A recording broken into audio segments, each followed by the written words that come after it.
We've all watched it happen, the forward march toward acceptance of homosexuality in this country. True, we're ahead of the curve. Some states lack the tolerance we've embraced in Massachusetts. Right now, same-sex marriages are on hold in Utah after the Supreme Court suspended a lower court ruling that gays and lesbians have a constitutional right to marry. That, regardless of your ideology, is a significant news story. But what is the threshold for what's newsworthy about homosexuality? Last week, Good Morning America host Robin Roberts revealed she's gay in a Facebook post. The move was quickly picked up by the press and gained even more momentum after the president called to congratulate Roberts. All that attention didn't sit right with my next guest, prompting her to write in an op-ed, "It's not that we shouldn't be mindful of the burdens of gay people still endure in society, and I can see the president making a phone call if a gay high school student committed suicide, but is Robin Roberts being gay a national event of presidential magnitude?" Wendy Murphy is a former prosecutor and adjunct professor at New England Law in Boston. Welcome. Wendy, this really set you off. How come? Well, it just seemed to be the moment in time when you would really have expected, at the presidential level, nothing. I mean, it's so over the top to have a person be celebrated for being gay. And he clearly already knew. Of course. And even if he was the only one who knew, it's just wrong to make the fact that a person is gay a presidential issue. Now, if it was,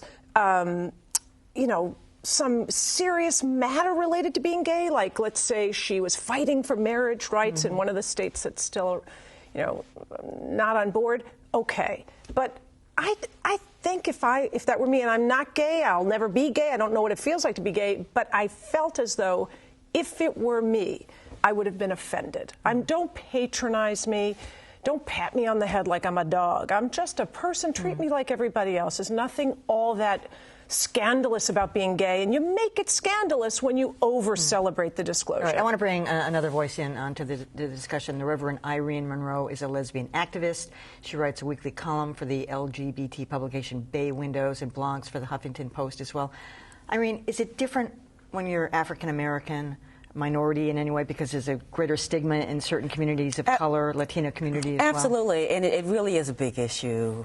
It really is a big issue for many reasons. When you have 250,000 people in the African American community who are HIV, and suffering with HIV and AIDS, and the persistent factor, and we're not dismissing issues like disparity in terms of health care, but the persistent issue is homophobia. We have a problem, and when you have well-known ministers like Bishop, Eddie Long and Donnie McClurkin, who rail against homosexuals and are gay themselves, you have a serious issue. So absolutely, this is a very, very big issue. And when you have violence related to being gay, like homophobic bullying, the gang violence that goes on, the homelessness that we certainly face at much greater numbers, this becomes certainly a big issue. Wendy, I say, even just yesterday, I think it was, the former boxer, Evander Holyfield, he's on this show, he's on this show in the UK, Big Brother version, and so he was talking about homosexuality. He said it's not normal,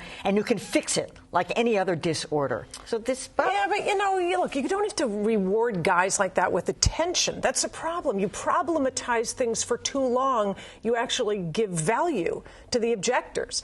And the other thing I don't like about it is when I hear the president problematizing special things, and we can go back to Trayvon Martin could have been my son, or the Gates matter at Harvard, the Cambridge Police Act stupidly, and then this thing. What I'm reminded of is, because it does matter, but the question is, who's in charge of the hierarchy? Why is he not talking about 5 dead children from abuse every day in this country? Why does he never talk about rape and domestic abuse?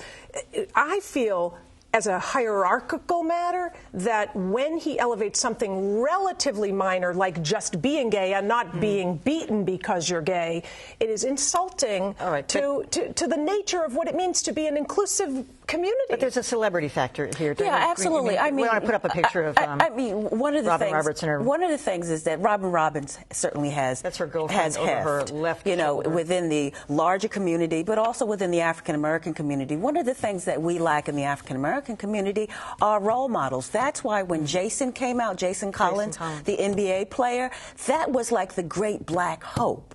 They had been hoping that someone in a major league would come out. And one of the things that, see, but it really is a big no, for an NBA player to come out, that is a big deal. And it's not about a hierarchy of oppression. It really isn't. Because, see, if you're talking about racism, then you can talk about the tentacles in which racism have in our various lives and how that shapes homophobia in this community. I agree we don't have, meaning LGBT people of color, we don't have gay ghettos. So we have to live in our homophobic community and really navigate as best as we can. Okay, so let's talk about gay ghettos for a while, because here's something important. Okay. We've only got 30 seconds, so it can't be a while. But the point is, Robin Roberts, of all people, she is full of wealth, power, and entitlement, so she's not exactly your role model. She's black, she's Southern, she's from Mississippi, she's religious, and wait a minute, it's an interracial relationship, and you cannot ignore that. To be continued. Wendy Murphy, Irene Monroe. Thank you, Thanks Wendy. So much. This has been great.